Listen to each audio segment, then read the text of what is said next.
AS Roma telah meningkatkan tawaran mereka untuk merekrut wonderkid Manchester City, Claudio Echeverri, menjadi 33 juta euro dengan skema peminjaman dan opsi pembelian permanen di akhir musim. Tawaran ini diajukan setelah proposal awal senilai 25 juta euro ditolak oleh Manchester City.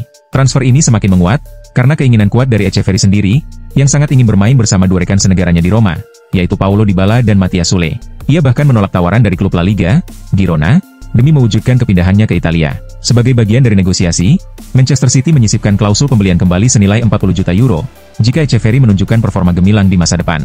Skema ini memungkinkan Roma memperoleh keuntungan finansial jika sang pemain sukses, sekaligus memberi City peluang untuk merekrutnya kembali di kemudian hari.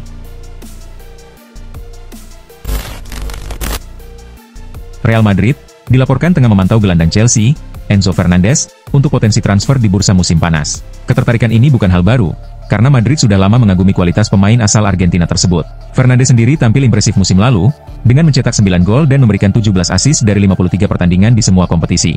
Kemampuannya dalam mengontrol lini tengah, melakukan tackle akurat, melepas tembakan jarak jauh, serta visi bermainnya menjadikannya sosok ideal bagi skuad asuhan Xabi Alonso. Meski demikian, proses negosiasi diperkirakan tidak mudah, karena sang pemain masih terikat kontrak panjang hingga tahun 2032 bersama Chelsea. Real Madrid menilai Fernandes sebagai investasi jangka panjang yang bisa langsung memberikan kontribusi dan mendukung program regenerasi tim. Kasus ini bahkan disamakan dengan ketertarikan Madrid terhadap Alexander Arnold. Dan kini muncul pertanyaan, apakah Chelsea mampu menahan kepergian Fernandes jika Madrid benar-benar serius? Chelsea sedang mengintensifkan upaya untuk merekrut gelandang kreatif asal Belanda, Xavi Simons, pada bursa transfer musim panas ini. Kabar ini dikonfirmasi oleh jurnalis Sky Sports, Café Solhekol, yang menyebut Chelsea telah memulai pembicaraan dengan Leipzig. Meski masih terikat kontrak dengan Leipzig hingga 2027, Chelsea diyakini siap menyiapkan tawaran besar demi mendapatkan tanda tangan pemain ini, sebagai bagian dari usaha mereka memperkuat lini serang. Simons dipandang sebagai investasi jangka panjang yang bisa memberikan variasi dan kualitas baru dalam permainan Chelsea. Namun, mengingat usianya yang masih muda dan jam terbangnya di level tertinggi yang belum terlalu banyak, pelatih Maresca perlu memberikan waktu adaptasi, agar potensi optimal Simons bisa berkembang secara maksimal. Jika negosiasi berjalan lancar, Simons berpeluang menjadi salah satu pilar penting dalam rencana pembangunan kembali tim di Stamford Bridge.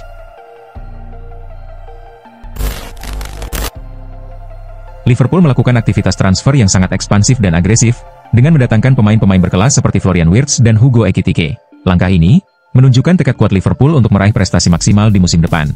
Selain fokus pada pembelian, Liverpool juga aktif melepas pemain, termasuk Harvey Elliott yang kemungkinan besar akan dijual dengan bandrol sekitar 40 juta pounds. Elliott yang mengalami kesulitan mendapatkan waktu bermain reguler sepanjang musim lalu, menunjukkan tanda-tanda akan meninggalkan Anfield, terutama setelah aksi pamitnya usai laga melawan Athletic Bilbao. Kini, minat terhadap Elliott muncul, dipicu oleh dinamika pasar transfer yang dipengaruhi oleh langkah-langkah awal Chelsea. Meski Chelsea bukan pelaku langsung dalam transfer Elliott, pergerakan mereka di pasar transfer menciptakan ruang bagi klub lain untuk mengambil keputusan strategis. Secara keseluruhan, manuver Chelsea di pasar transfer menjadi katalis yang memengaruhi perubahan situasi, khususnya terkait masa depan pemain muda Liverpool seperti Elliott. Liverpool tetap gigih mengejar striker Swedia, Alexander Isak, meskipun harga yang dipatok Newcastle United tergolong sangat tinggi. Isak menjadi prioritas utama Liverpool dalam bursa transfer musim panas ini, dan meski belum ada kepastian, negosiasi diprediksi akan bergerak cepat, memasuki fase akhir jendela transfer.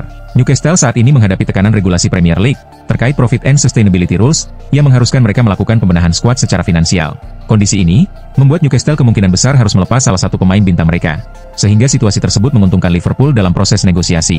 Minat Liverpool terhadap Isak sebenarnya sudah lama, sejak Isak masih berstatus bakat muda menjanjikan di AIK Football. Bahkan pada tahun 2016, Liverpool sempat mengadakan pertemuan tertutup dengan delegasi AIK dan agen pemain tersebut di Swedia untuk mencoba memboyong Isak. Namun Isak memilih Borussia Dortmund sebagai langkah pengembangan karirnya. Kini, kesempatan baru terbuka, dan Liverpool terlihat bertekad kuat untuk tidak mengulangi kegagalan sebelumnya. Rencana Real Madrid untuk meminjamkan Endrick Felipe ke Real Sociedad pada musim panas ini gagal total, akibat cedera hamstring yang kembali kambuh. Padahal, kesepakatan antara kedua klub hampir rampung, dan hanya tinggal menunggu pengumuman resmi. Cedera yang dialami Endrick memaksa Real Madrid dan pelatih Xabi Alonso menghadapi dilema terkait masa depan striker muda lainnya, Gonzalo Garcia. Awalnya, Endrick direncanakan dipinjamkan agar mendapatkan menit bermain yang lebih banyak, demi mengembangkan potensinya. Namun, dengan cederanya yang cukup serius, Madrid harus mempertimbangkan kembali opsi mereka. Xabi Alonso sebenarnya ingin mempertahankan Gonzalo sebagai pelapis utama bagi duet penyerang utama, Vinicius Junior dan Kylian Mbappe. Namun, klub Getafe masih menunjukkan minat kuat untuk meminjam Gonzalo. Keputusan akhir dari manajemen Madrid kemungkinan akan sangat bergantung pada peran yang dimainkan Rodrigo musim ini. Jika Rodrigo tidak dijadikan sebagai striker utama, maka Gonzalo kemungkinan besar akan dipertahankan dalam skuad. Saga transfer winger andalan Atalanta, Ademola Lookman, kini memasuki babak baru yang semakin panas dan penuh drama. Lookman melakukan aksi nekat dengan menghilang dari latihan, dan secara diam-diam meninggalkan kota Bergamo tanpa izin klub, sebagai bentuk protes setelah tawaran Inter Milan senilai 45 juta euro ditolak oleh pihak Atalanta. Hubungan antara Lookman dan klubnya diyakini telah rusak total, dan sangat sulit diperbaiki kembali. Sementara itu, Inter Milan tengah menyiapkan tawaran baru yang lebih menggiurkan, berupa uang tunai sebesar 46 juta euro ditambah satu pemain muda dari skuad mereka, sehingga total nilai transfer bisa mencapai 50 juta euro sesuai permintaan Atalanta. Situasi ini menciptakan ketegangan yang sangat tinggi, dan membuat proses negosiasi semakin rumit. Sementara masa depan Ademola Lookman tetap menjadi tanda tanya besar di tengah drama transfer yang terus berkembang, dan mendapat perhatian luas dari media serta supporter. Ronald Araujo menegaskan komitmennya untuk tetap bertahan di Barcelona, meskipun dalam beberapa bulan terakhir sempat beredar rumor bahwa ia akan meninggalkan klub. Isu tersebut telah dibantah secara langsung oleh pelatih Barcelona, Hansi Flick, dan juga oleh Araujo sendiri. Bek asal Uruguay itu menegaskan bahwa dirinya masih sangat bahagia berada di Barcelona dan ingin terus membela klub tersebut. Ia bahkan menyatakan keyakinannya bahwa performa terbaiknya belum terlihat dan akan muncul dalam beberapa tahun ke depan. Pemain berusia 26 tahun ini sempat mengalami penurunan performa pada musim lalu yang disebabkan oleh cedera saat membela timnas Uruguay. Cedera tersebut sempat membuatnya kehilangan sebagian kepercayaan diri. Namun, Araujo kini mengaku sudah pulih secara mental dan merasa jauh lebih percaya diri serta termotivasi untuk menghadapi musim yang akan datang. Ia bertekad untuk memberikan kontribusi maksimal demi kesuksesan Barcelona di masa depan. Manchester United semakin mendekati keberhasilan merekrut striker RB Leipzig, Benjamin Sesko, pada bursa transfer musim panas ini. Setan Merah dilaporkan telah mencapai kesepakatan pribadi dengan pemain berusia 21 tahun tersebut. Menurut jurnalis Fabrizio Romano, Sesko tertarik dengan proyek jangka panjang yang tengah dibangun MU, sehingga ia bersedia berkomitmen dan bergabung ke Old Trafford. Ia dikabarkan menyetujui kontrak berdurasi 5 tahun, yang akan mengikatnya hingga tahun 2030. Setelah mendapat lampu hijau dari sang pemain, MU kini fokus menyelesaikan proses negosiasi dengan RB Leipzig. Klub asal Inggris tersebut telah mengajukan tawaran senilai 75 juta euro, ditambah klausul tambahan sebesar 10 juta euro. Saat ini, Leipzig masih mempertimbangkan tawaran tersebut, dan keputusan akhir diharapkan segera diumumkan. Estevao Willian resmi bergabung dengan Chelsea, dan mengungkapkan rasa bangganya bisa menjadi bagian dari klub besar tersebut. Pemain berusia 18 tahun ini berjanji akan memberikan yang terbaik untuk membantu The Blues meraih kesuksesan di masa depan. Estevao sebelumnya dikenal sebagai salah satu talenta muda paling menjanjikan di Brasil, setelah berhasil menembus tim utama Palmeiras di usia sangat muda, sehingga menarik perhatian banyak klub top Eropa. Chelsea akhirnya berhasil mengamankan tanda tangannya pada tahun 2024, meskipun harus menunggu hingga ia genap berusia 18 tahun untuk meresmikan transfer. Dalam wawancaranya dengan situs resmi klub, Estevao mengaku sangat antusias, dan tidak sabar memulai petualangan barunya di Inggris. Ia pun menyatakan kesiapannya untuk langsung memberikan kontribusi positif, dan bekerja keras demi adaptasi yang cepat. Micah Richards memberikan saran menarik kepada Arsenal untuk memperkuat skuadnya di musim panas ini. Ia menyarankan agar The Gunners serius mengejar Eberechi Eze, bintang Crystal Palace, yang dinilainya bisa menjadi tambahan penting di lini serang. Arsenal memang cukup aktif di bursa transfer, dengan Mikel Arteta telah mendatangkan 6 pemain baru, termasuk Victor Gyökeres. Meski begitu, Richards menilai bahwa Arsenal masih membutuhkan penyegaran di posisi sayap kiri. Dalam podcast The Rest is Football, Richards menyebut bahwa Eze bisa memberikan kualitas lebih dibandingkan Gabriel Martinelli. Ia menganggap Martinelli lebih efektif sebagai pemain pengganti, sehingga kehadiran Eze bisa meningkatkan ketajaman Arsenal di sektor tersebut. Namun, Arsenal menghadapi tantangan besar untuk merealisasikan transfer ini, sebab Crystal Palace dikabarkan membandrol Eze dengan harga sekitar 60 juta pounds, angka yang cukup tinggi untuk Arsenal. Barcelona telah mencapai kesepakatan awal untuk memutus kontrak Oriol Romeu, setelah pelatih Hansi Flick menyatakan bahwa gelandang 33 tahun itu tidak masuk dalam rencana tim untuk musim depan. Romeu tidak ikut dalam tur pramusim ke Asia, dan saat ini menjalani latihan terpisah, sambil menunggu penyelesaian detail pemutusan kontraknya. Klub bersedia melepasnya secara gratis, sebagai bagian dari strategi untuk mengosongkan slot pemain, demi mendaftarkan rekrutan baru seperti Joan Garcia dan Marcus Rashford. Meskipun tahu masa depannya di klub tidak jelas, Romeu tetap bersikap profesional, dan hal ini mendapat apresiasi dari manajemen Barcelona. Saat ini, negosiasi antara klub dan Romeu masih berlangsung, dengan harapan kontrak bisa diputus sebelum bursa transfer ditutup awal September. Romeu diberikan keleluasaan penuh untuk mencari klub baru, dan dua klub yang menunjukkan minat serius adalah Real Oviedo dan Girona. Neymar Junior kembali menjadi sorotan setelah muncul rumor bahwa ia akan kembali ke Eropa, dengan Juventus sebagai tujuan potensial. Setelah masa yang kurang mengesankan di Al Hilal, pemain berusia 33 tahun itu dikaitkan dengan kepindahan ke Serie A, sebagai persiapan menuju Piala Dunia 2026.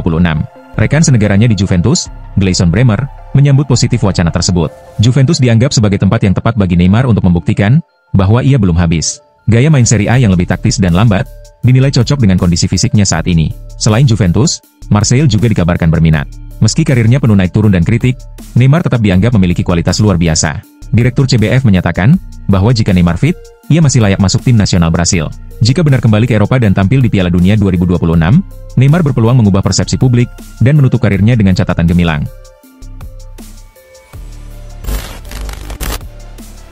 AC Milan sedang aktif mencari penyerang tengah untuk memperkuat lini depan mereka di bursa transfer musim panas ini. Salah satu nama yang sempat masuk dalam radar Rossoneri adalah Darwin Núñez. Namun, harapan Milan kandas setelah Al Hilal, klub asal Arab Saudi yang kini dilatih Simone Inzaghi, datang dengan tawaran besar senilai 65 juta euro termasuk bonus. Tawaran tersebut langsung diterima Liverpool, yang juga ingin segera mengamankan dana untuk membeli Isak. Selain kalah dari sisi tawaran transfer, Milan juga tidak mampu menyaingi permintaan gaji Darwin Núñez. Saat ini saja, ia menerima 6,2 juta euro per tahun di Liverpool, dan kabarnya telah menyepakati kontrak baru dengan Al Hilal senilai 20 juta euro per musim, angka yang jauh di atas batas gaji tertinggi Milan, yakni 5 juta euro yang diberikan kepada Rafael Leao. Karena kondisi finansial yang tak memungkinkan untuk bersaing, Milan kini mempertimbangkan opsi lain. Salah satu nama yang mulai dipertimbangkan sebagai alternatif adalah Dusan Vlahovic. Scott McTominay menjadi salah satu nama yang muncul dalam bocoran nominasi Ballon d'Or 2025, meskipun daftar resmi belum dirilis. Gelandang Napoli ini tampil sangat impresif di musim debutnya bersama klub Italia pada musim lalu. McTominay berhasil mencetak 13 gol dan memberikan 6 assist dalam 39 pertandingan di semua kompetisi, sekaligus membantu Napoli meraih gelar Scudetto. Penampilan gemilangnya bahkan membuatnya terpilih sebagai pemain terbaik Serie A musim tersebut. McTominay dibeli Napoli dari Manchester United pada musim panas 2024, dengan harga 30 juta euro setelah tidak masuk dalam rencana manajer Erik ten Hag. Di bawah pelatih Antonio Conte, ia langsung menyesuaikan diri dengan gaya permainan tim, dan membuktikan bahwa karirnya belum habis. Kedepan, Napoli diprediksi akan semakin kuat dengan kedatangan bintang seperti Kevin De Bruyne. Penghargaan Ballon d'Or 2025 sendiri akan digelar pada 22 September mendatang. Gabriel Magalhaes mengalami cedera hamstring pada April 2025, yang membuatnya harus menyudahi musim lebih awal. Sementara itu, Jurrien Timber mengalami cedera pada pergelangan kakinya pada Mei 2025. Kedua pemain Arsenal tersebut bahkan harus menjalani operasi untuk mengobati cedera mereka. Media Inggris, Standard, melaporkan perkembangan positif terkait proses pemulihan Gabriel dan Timber. Manajer Arsenal, Mikel Arteta, dikabarkan cukup percaya diri bahwa kedua pemain andalannya ini akan siap tampil pada pekan pertama Liga Inggris musim 2025-2026. Namun, Arsenal tetap akan berhati-hati dalam menurunkan Gabriel dan Timber, agar cedera mereka tidak kambuh. Pada pekan pertama, Arsenal akan bertandang ke markas Manchester United di Old Trafford, yang dijadwalkan berlangsung pada Minggu, 17 Agustus 2025. Pertandingan ini menjadi ujian penting bagi Arsenal, sekaligus momen kembalinya dua pemain kunci mereka. Jack Grealish tengah berada di persimpangan karir bersama Manchester City, karena perannya yang semakin berkurang di bawah Pep Guardiola. Meski telah berkontribusi besar sejak didatangkan pada 2021 dengan torehan sejumlah gelar, termasuk 3 trofi Premier League dan 1 Liga Champions, performanya menurun drastis pada musim lalu, di mana ia hanya menjadi starter dalam 7 laga Premier League. Manchester City kini mempertimbangkan opsi meminjamkannya ke Everton, yang menunjukkan ketertarikan serius setelah menunjuk kembali David Moyes sebagai pelatih. Namun, negosiasi berjalan rumit karena gaji Grealish yang mencapai 300.000 pound per pekan, jauh melampaui kemampuan finansial Everton. Agar transfer bisa terjadi, Grealish perlu menerima pemotongan gaji yang signifikan, sesuatu yang belum tentu ia setujui karena kontraknya masih berlaku hingga 2027. Selain Everton, beberapa klub luar negeri juga dikabarkan berminat, namun gaji tinggi tetap menjadi hambatan utama dalam proses transfer. AC Milan resmi merekrut gelandang muda Swiss, Ardon Jashari, dari klub Brugge pada 6 Agustus 2025 dengan nilai transfer mencapai 37 juta euro termasuk bonus. Pemain berusia 23 tahun ini akan mengenakan nomor punggung 30 di San Siro. Jashari sendiri tampil impresif musim lalu dengan 52 penampilan, membawa Brugge meraih Piala Belgia, dan meraih 2 penghargaan individu, yakni pemain terbaik dan pemain muda terbaik Liga Belgia. Kedatangannya menjadi tambahan penting bagi skuad Massimiliano Allegri, dengan kemampuannya dalam mengatur permainan dan agresivitas di lini tengah. Milan, yang tengah membangun ulang timnya, berharap investasi ini membawa mereka kembali ke puncak Serie A. Jashari pun diharapkan langsung bersaing di starting 11, dan membuktikan kualitasnya di level yang lebih tinggi. Manchester United menunjukkan keseriusannya di bursa transfer musim panas 2025, dengan mendatangkan sejumlah pemain, termasuk striker muda Benjamin Sesko. Setelah merekrut Bryan Mbeumo dan Matheus Cunha, lini depan MU dinilai semakin solid. Namun, mereka masih menambah kekuatan dengan mengamankan Sesko yang sebelumnya juga diminati klub lain seperti Newcastle. Usai memperkuat sektor penyerangan, MU kini mengincar gelandang bertahan, dan tertarik pada Carlos Baleba dari Brighton. Pemain muda asal Kamerun itu tampil konsisten sejak didatangkan dari Lille, dan kini masuk radar utama pelatih Ruben Amorim. Meski MU sudah mulai melakukan pendekatan, transfer Baleba diperkirakan sulit, karena Brighton enggan melepasnya kecuali ada tawaran besar. Baleba juga masih terikat kontrak hingga 2028, membuat proses negosiasi berpotensi berjalan alot.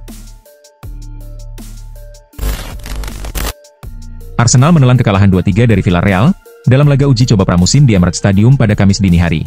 Meski tampil dominan, Arsenal justru tertinggal lebih dulu lewat gol Nicolas Pepe di menit ke-16 dan Karl Eta Eyong di menit ke-33. Christian Norgard memperkecil ketertinggalan lewat sundulan hasil sepak pojok di menit ke-36. Di babak kedua, Villarreal memperlebar keunggulan lewat gol Arnaud dan Juma pada menit ke-68 melalui serangan balik cepat. Arsenal kembali memangkas jarak lewat penalti Martin Odegaard di menit ke-76. Meski terus menekan hingga akhir laga, Arsenal gagal mencetak gol penyama. Villarreal pun menang dengan skor 3-2.